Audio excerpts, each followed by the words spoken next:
Muy buenas tardes, respetables hermanos, respetables hermanas, y también un saludo para todos los amigos y amigas que nos acompañan en la transmisión de este fabuloso estudio como lo es el libro de Eclesiastés. A Dios doy las gracias por permitirme presentar otro mensaje más. Vamos a ponernos en las manos de nuestro Dios y posteriormente vamos a continuar con el estudio. Padre Celestial, una vez más te doy las gracias porque me permites presentar el mensaje que de veras edifica. Gracias, Señor, por ello. Permite que el Espíritu Santo me dirija en todo, que hable con claridad, que sean palabras que se entiendan para todos quienes escuchan. En el nombre de nuestro Señor Jesucristo. Amén. Bueno, estamos ya en el capítulo 12. Este capítulo 12, les recuerdo, con Dios puede el hombre ser optimista sobre el futuro desconocido, sí, y trata específicamente de cómo tener una vida significativa y prepararnos para la muerte. Ya hemos estudiado 2 lecciones. Ahora vamos a ver la lección número 45. Gracias a nuestro Dios que Él nos ha permitido el llegar hasta esta etapa del estudio. De tal manera pues que vamos a continuar con lo que este subtítulo que les digo es cómo tener una vida significativa, o sea, el temor a Dios. Y esto está basado en Eclesiastés capítulo 12, los versos 9 al 14. ¿Cómo tener una vida significativa? Es la pregunta última de la cual el predicador ha trabajado diligentemente para llegar a una conclusión aceptable. Vamos a ver un subtema de este título que les he dado, y ese subtema es la búsqueda diligente de la verdad por parte del predicador, lo cual está comprendido en Eclesiastés 12, versos 9 al 12, y le damos lectura. Y cuanto más sabio fue el predicador, tanto más enseñó sabiduría al pueblo, e hizo escuchar, e hizo escudriñar, y compuso muchos proverbios. Procuró el predicador hallar palabras agradables y escribir rectamente palabras de verdad. Las palabras de los sabios son como aguijones, y como clavos hincados son las de los maestros de las congregaciones dadas por un pastor. Ahora, hijo mío, a más de esto, sea amonestado. No hay fin de hacer muchos libros, y el mucho estudio es fatiga de la carne. Para concluir, el predicador ofreció evidencia de su propia credibilidad como portavoz de Dios. A sus palabras se les debe prestar atención especial, es decir, lo que hemos leído en los versos 9 al 11. Sin embargo, nadie debe poner toda su confianza en los escritos de cualquier hombre. Es decir, los escritos de los seres humanos, muchos son buenísimos, pero hay una buena cantidad de escritos que lo que hacen es pervertir a la persona. Bueno, veamos los versículos 9 y 10. Dice, y cuanto más sabio fue el predicador, tanto más enseñó sabiduría al pueblo e hizo escuchar e hizo escudriñar y compuso muchos proverbios. Procuró el predicador hallar palabras agradables y escribir rectamente palabras de verdad. Como sabio que era Salomón, él tenía motivos para alentar a las personas a que prestaran atención a sus palabras. Como el predicador, quería usar su sabiduría para impactar las vidas de otros. No guardó su sabiduría para sí mismo, o sea, como quien dice, no fue egoísta, sino que estableció el noble objetivo de enseñarle sabiduría al pueblo. La falta de conocimiento de los caminos de Dios, así como los caminos de los hombres, terminarán en un desastre. Por ejemplo, si consultamos Oseas capítulo 4, versículo 6, dice, mi pueblo fue destruido porque le faltó conocimiento. Por cuanto desechaste el conocimiento, yo te echaré del sacerdocio, y porque olvidaste la ley de tu Dios, también yo me olvidaré de tus hijos. Y en Juan capítulo 8, verso 32 dice, y conoceréis la verdad, y la verdad os hará libres. Luego en 2 Pedro 3:18, antes bien, creced en la gracia y el conocimiento de nuestro Señor y Salvador Jesucristo. A Él sea gloria ahora y hasta el día de la eternidad. Amén. El sabio piensa que la mejor manera de expresar son estas verdades que acabo de expresar a través de estos versículos. Cada predicador, cada maestro, cada padre de familia debe considerar la mejor manera de comunicar la verdad de Dios. El prestar mucha atención al flujo de los verbos en estos dos versículos nos ayuda a todos a aprender la mejor manera de enseñar. Bueno, vamos a ver 5 aspectos que trata esta situación. Primero, Salomón hizo escuchar sobre la mejor manera de escribir, es decir, de escribir proverbios. La palabra para hizo escuchar, o sea, la frase, mejor dicho, es la palabra asán, asán con Z y apóstrofe al principio del idioma hebreo. Es un término inusual que aparece solo aquí en forma verbal, que tiene la fuerza de una evaluación cuidadosa y meticulosa. Al estar relacionado con pesas o básculas, quiere decir pesar, examinar o probar. Entonces, el predicador no fue perezoso ni poco ético en su tarea. Usó de tiempo, usó de energía considerables para determinar cómo enseñar estas verdades.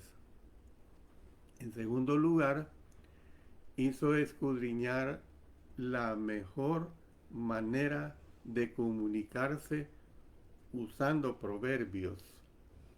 La palabra escudriñar, que es la palabra del idioma hebreo chakar, con Q, chakar, hace hincapié en un examen y prueba puramente cognitivos y analíticos.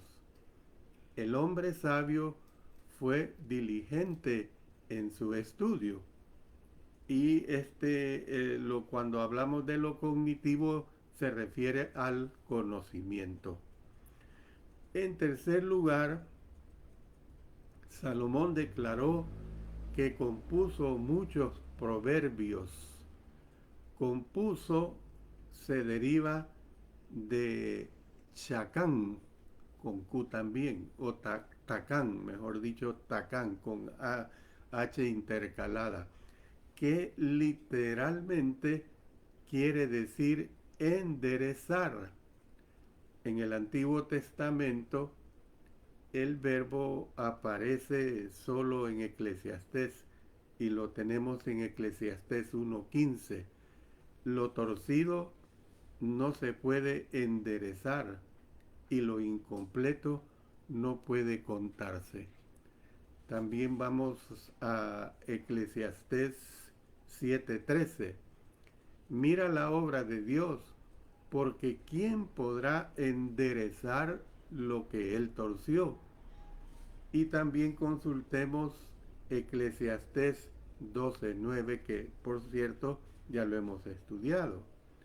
Y cuanto más sabio fue el predicador, tanto más enseñó sabiduría al pueblo, e hizo escuchar, e hizo escudriñar, y compuso muchos proverbios. El uso de esta palabra indica pues que el predicador le dedicó mucho pensamiento y esfuerzo en el orden y presentación de sus proverbios. Fueron registrados de una manera que muestra un flujo, mejor dicho, un flujo de ideas cuidadosamente planificado. Así es como se presentó. El medio de comunicación del predicador consistió en muchos proverbios. Por eso vemos que la palabra proverbio, que es la palabra machal, se aplica a una variedad de estilos literarios, incluyendo fábulas, incluyendo acertijos, poemas, analogías y figuras. Un proverbio es, en general, una frase breve y concisa de sagacidad popular.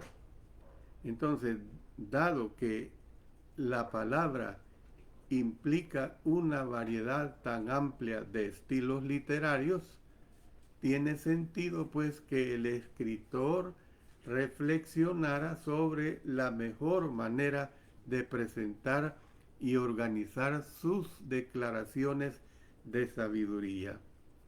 El Antiguo Testamento dice que el sabio rey fue el autor de 3000 proverbios. Noten lo que dice Primero Reyes 4:32. Y compuso 3000 proverbios, y sus cantares fueron 1005. En cuarto lugar, vemos que Salomón procuró hallar palabras agradables, se nos presenta. La palabra para procuró es la palabra bakash, con B de bueno, con Q y con SH al final, bakash, común en el Antiguo Testamento. Indica diligencia en el estudio y la investigación. Repito, diligencia en el estudio y la investigación. Entonces, Salomón reflexionó sobre varios medios de comunicación y estudió diferentes estilos homiléticos. Tenía un objetivo noble, y ese objetivo era encontrar palabras agradables. El término que se traduce como agradables es la palabra hebrea chepetz, con TS al final, chepetz. Se convierte en aceptable en la versión del Rey Santiago. La nueva versión internacional consigna que eligió las palabras correctas, dice. Entonces, el significado básico es que Salomón buscó frases que fueran agradables y que fueran además adecuadas.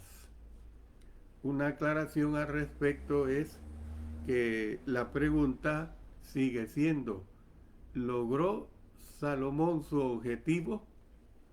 Algunos dicen que fue un fracaso amargo, en cambio, escribir un libro que es un libro problemático, no agradable, no encantador.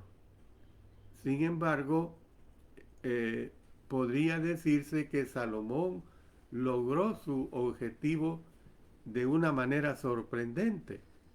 Logró lidiar con las dificultades de la vida, pero arrojándolas a una luz positiva cuando se vive en el temor de Dios. Entonces, podemos alejarnos del libro con la sensación, pues, de que Dios nos ama y tiene la intención de que disfrutemos todo lo que esta vida tiene para ofrecer. Sin embargo, también nos damos cuenta de la necesidad de recordar que vivimos bajo la atenta mirada de nuestro Creador. Entonces, ¿cómo pueden esas palabras no agradar a quien quiere ser un hijo de Dios? Esa es la interrogante. Todo esto es la parte aclarativa que le presentaba en relación a esta situación que aquí se nos está presentando. Bueno, eh, puedo decir que sabía que la comunicación es mucho más efectiva si las palabras son digeribles.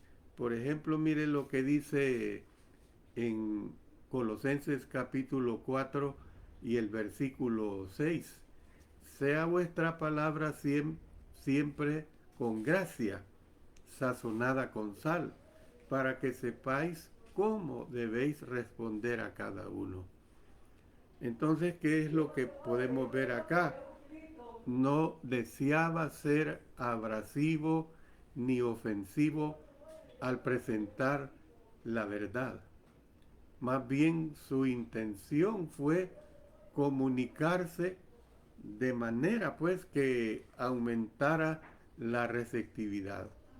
Y nosotros podemos ver que Salomón no estaba dispuesto a comprometer la verdad, ya que en la siguiente cláusula afirmó que era la verdad la que deseaba comunicar de la mejor manera posible. Entonces, ¿qué es lo que nosotros podemos ver? Pues que en quinto lugar, el predicador se propuso escribir palabras de verdad. La página impresa tiene un tremendo poder. Esa es una realidad. Es evidente ya que hemos pasado mucho tiempo considerando este libro que escribió el sabio. Entonces, siempre se ha dicho que la palabra impresa tiene mucho poder. Si no existiera la palabra impresa, pues en nuestros tiempos sería en cierto modo más difícil la comunicación. Además, pretendía que esta palabra de verdad se escribiera rectamente. El término yocher tiene que ver con rectitud, con honestidad, y también con integridad. Salomón era consciente de la dificultad de enseñar conceptos que son un tanto verdaderos como agradables. No obstante, es posible. Ser recto pero desagradable es ser un necio. Ser agradable sin ser recto es ser un charlatán. Le repito esto. Ser recto pero desagradable es ser un necio. Ser agradable sin ser recto es ser un charlatán. Entonces, ¿qué es lo que nosotros vemos en esta situación? Vayamos al versículo 11. Dice que las palabras de los sabios son como aguijones y como clavos hincados son las de los maestros de las congregaciones dadas por un pastor. Ningún predicador o maestro, por supuesto, quienes queremos sujetarnos a la voluntad de Dios, a respetar la sana doctrina. Por eso digo, ningún predicador o maestro desea fallar en la meta de enseñar la verdad. Salomón se esforzó considerablemente en su intento por ser un comunicador efectivo. Observó que las palabras de los sabios son precisamente herramientas efectivas para llevar a cabo una reforma, podemos decir una reforma espiritual y también una reforma social. Salomón describió las palabras de los sabios como aguijones. Miren lo que nos dice el libro de los Hechos en el capítulo 26 y el versículo 14. Y habiendo caído todos nosotros en tierra, oí una voz que me hablaba y decía en lengua hebrea: Saulo, Saulo, ¿por qué me persigues? Dura cosa te es dar coces contra el aguijón. Se habla pues que un aguijón es un palo largo con una punta de metal que se utiliza para empujar el ganado y guiarlo en cierta dirección. ¿Qué es lo que nos está diciendo acá? Pues que las palabras sabias tienen la intención de guiar y de dirigir al oyente. Cuando los hombres enseñan o predican, están moviendo a las personas a la acción, así como lo que estoy haciendo yo en estos momentos.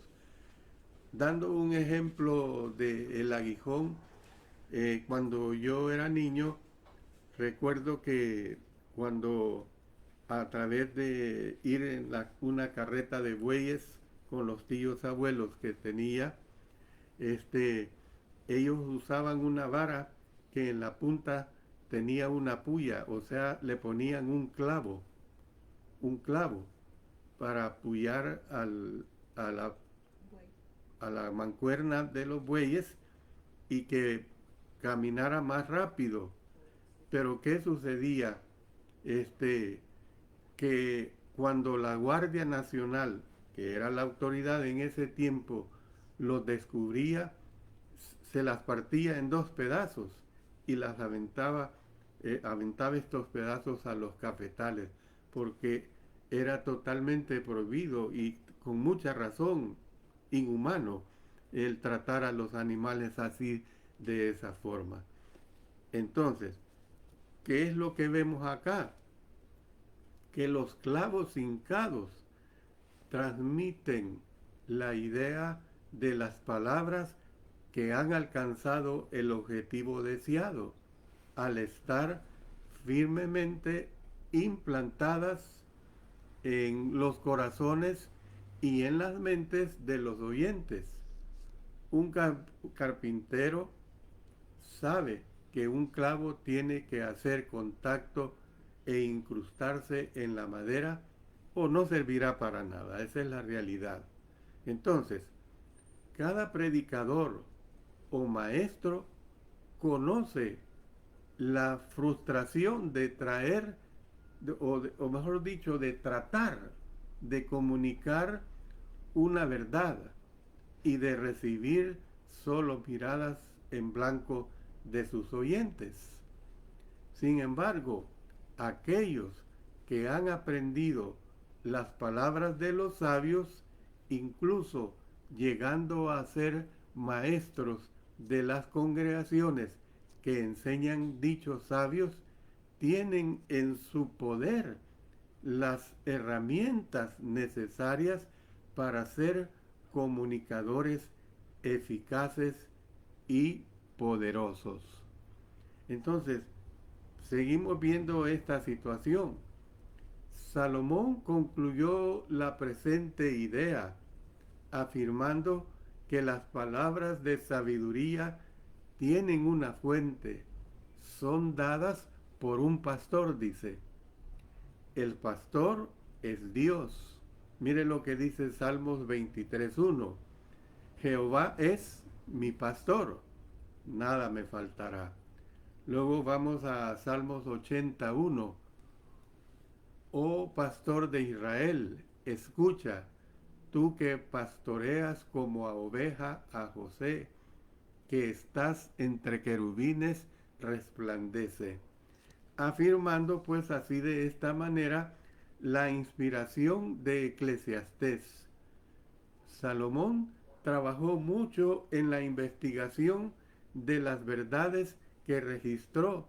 Sin embargo, reconoció que la verdadera fuente de la sabiduría es Dios, quien le dio a Salomón su sabiduría. Vamos a leer algunas citas que nos ayudan al respecto de esto que estoy diciendo. Vamos a primero Reyes capítulo 3, vamos a leer desde el verso 9 hasta el 14.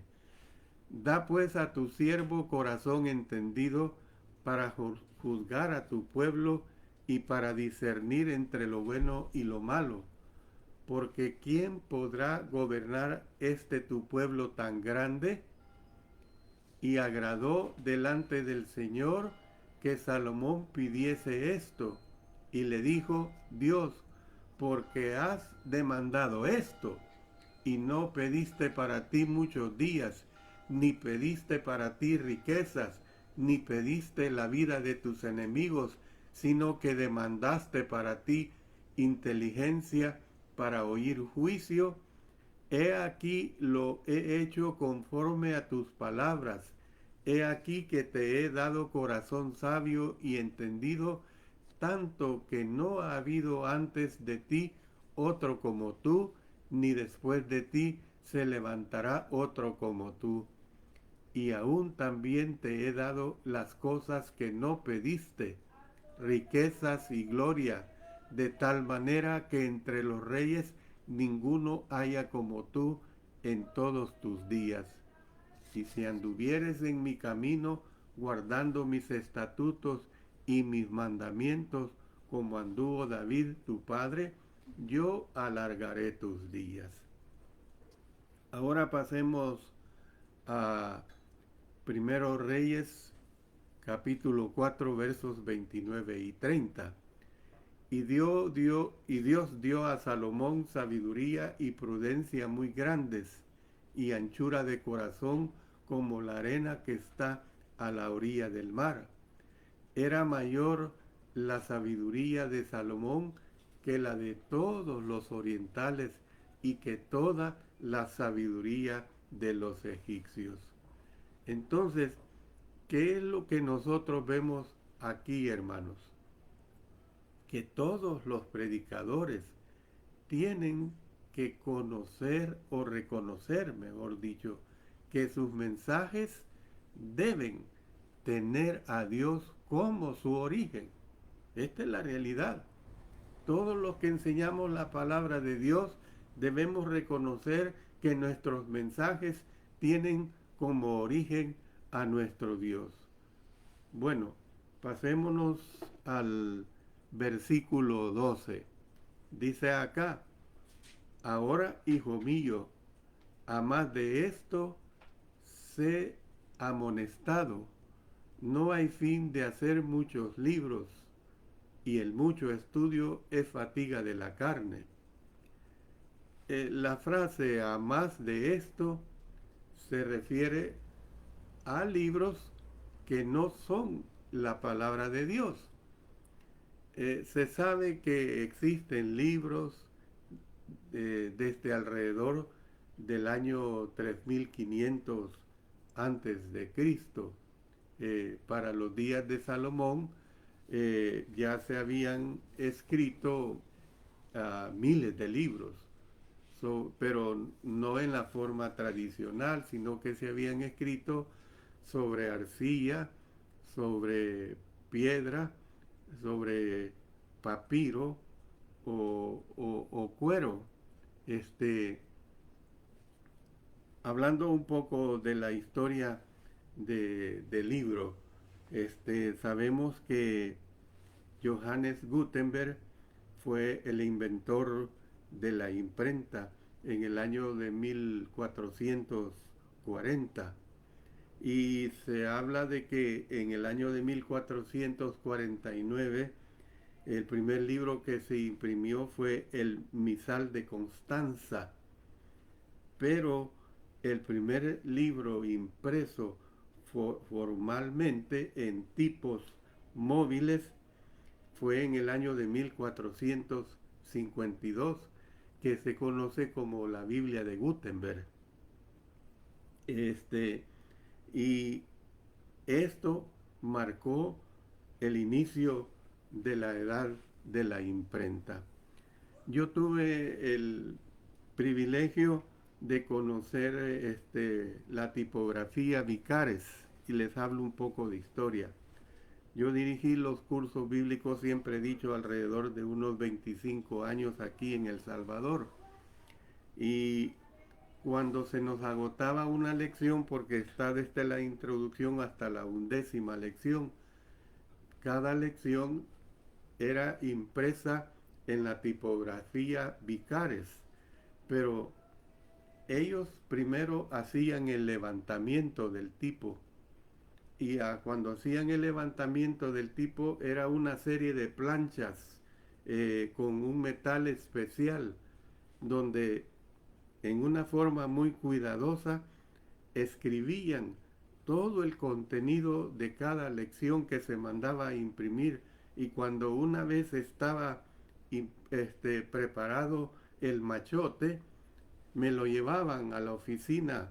Recuerdo al famoso señor Cañas, al señor Vázquez también, y que en una forma cuidadosa imprimíamos o corregíamos, mejor dicho, corregíamos estos machotes. Era algo muy, muy especial. Para mí hablar de esto es algo muy grandioso, pues decía pues que en una forma muy, muy especial, pues la imprenta es algo loable. Entonces, ¿pero qué sucede? Hoy día tenemos acceso a millones de libros. Sin embargo, ninguno de estos es digno de ser comparado con el libro escrito por Dios. Por lo tanto, el sabio había amonestado a su hijo de los peligros de muchos libros que no son el libro de Dios. Los rabinos interpretaron esta frase como una advertencia contra la lectura fuera de los escritos inspirados. Demasiada lectura de libros hechos por el hombre, dice la palabra, que es fatiga de la carne. Podemos leer continuamente aparte de la palabra de Dios y jamás adquirir el verdadero conocimiento para nuestra alma. La palabra de Dios es única. hay que entenderla.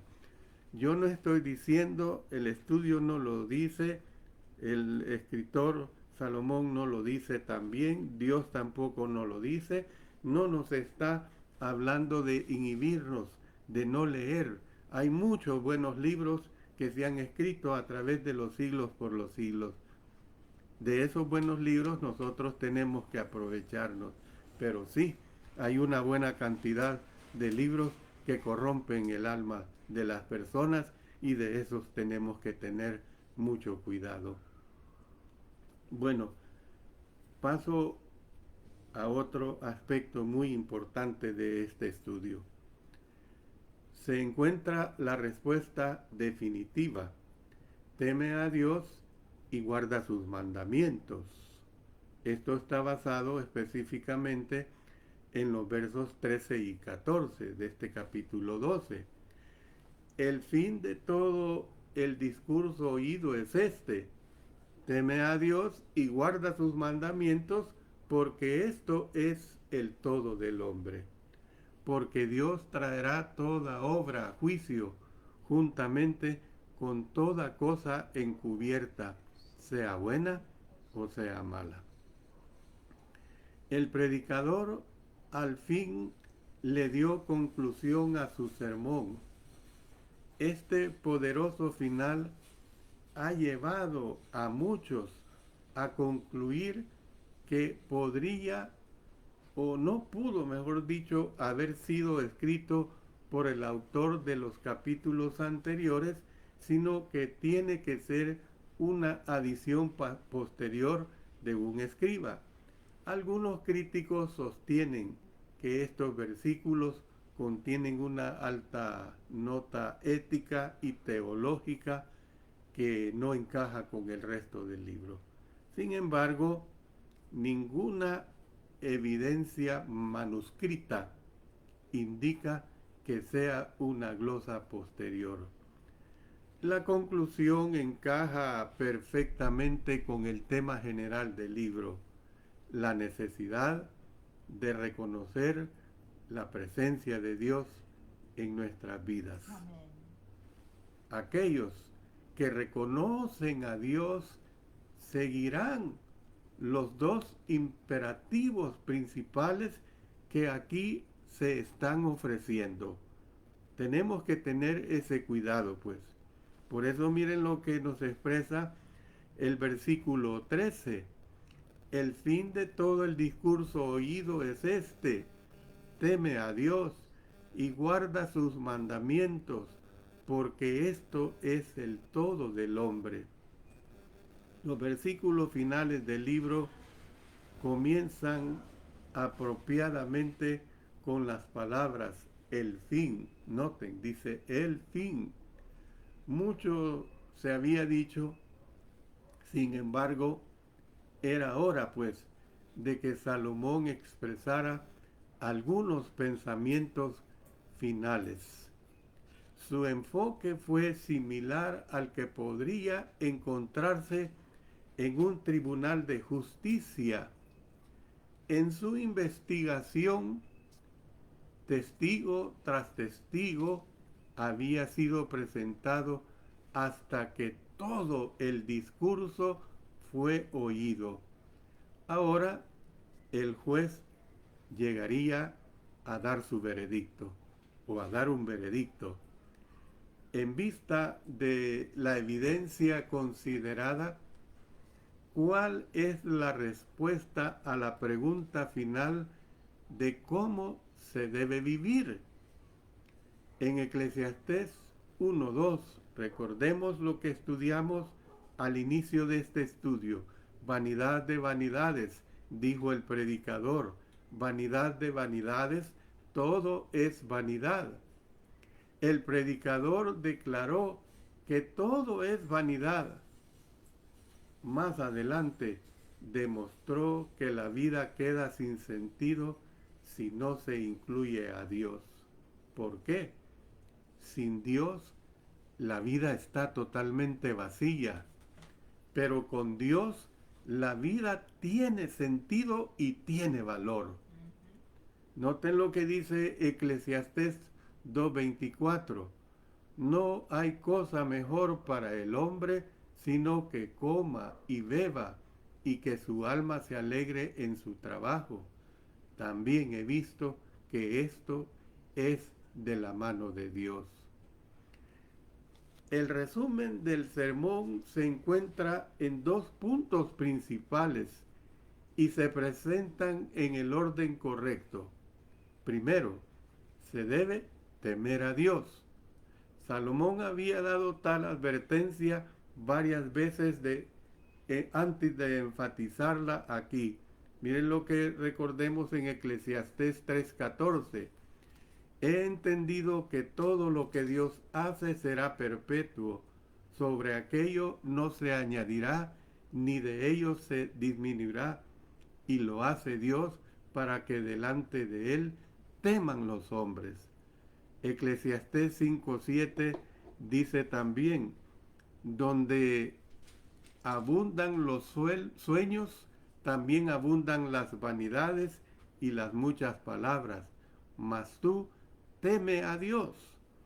Eclesiastés 7:18 expresa, bueno es que tome esto y también de aquello no apartes tu mano, porque aquel que a Dios teme saldrá bien en todo. Eclesiastés 8:12 y 13.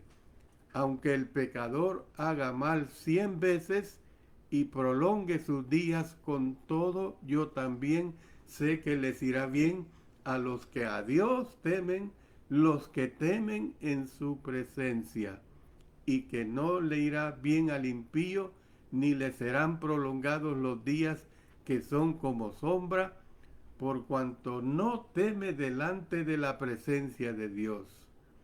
Entonces, ¿qué es lo que vemos? Si usted le ha puesto cuidado a la palabra temer o al verbo temer, la palabra para temer es la palabra yare del idioma hebreo. Quiere decir mucho más que un respeto saludable. Describe un terror, un reconocimiento aterrador de que se es débil e indefenso en presencia de aquel que tiene un poder ilimitado. En lugar de gloriarse en sus propios logros, el hombre debería reconocer sus limitaciones en comparación con un Dios todopoderoso. En otra parte, Salomón declaró que el principio de la sabiduría es el temor de Jehová. También en Proverbios 9:10 dice, el temor de Jehová es el principio de la sabiduría y el conocimiento del Santísimo es la inteligencia. Y aquí declaró que es el fin. Entonces, fíjense que el Señor Jesucristo también enseñó a las personas a temer a Dios. Dice en Mateo 10:28, y no temáis a los que matan el cuerpo, mas el alma no pueden matar. Temed más bien a aquel que puede destruir el alma y el cuerpo en el infierno, al igual que se presenta muy claramente aquí. Y el apóstol Pablo dice de la siguiente manera, así que, amados, puesto que tenemos tales promesas, limpiémonos de toda contaminación de carne y de espíritu, perfeccionando la santidad en el temor de Dios. 2 Corintios 7:1. Yo voy a terminar acá invitándoles para el día de mañana para que continuemos con este valioso estudio que nos ayuda realmente a reconocer esa enorme ayuda que nuestro Dios nos da. Nuevamente pues quiero animarles a que no dejen de escuchar la divina palabra. Estamos en el mensaje número 45. Mañana vamos a presentar el mensaje número 46. Les invito pues a que no dejen de escucharnos porque vamos a seguir transmitiendo palabras que son afines a este estudio del libro de Eclesiastés. Ya he dicho, vamos a dar estudios adicionales, así como lo voy a unir con el estudio bello como lo es el libro de Job. Que Dios bendiga a cada uno de ustedes. Que Dios bendiga siempre su bendita palabra y que, hermanos, nos preocupemos por ponerla por práctica.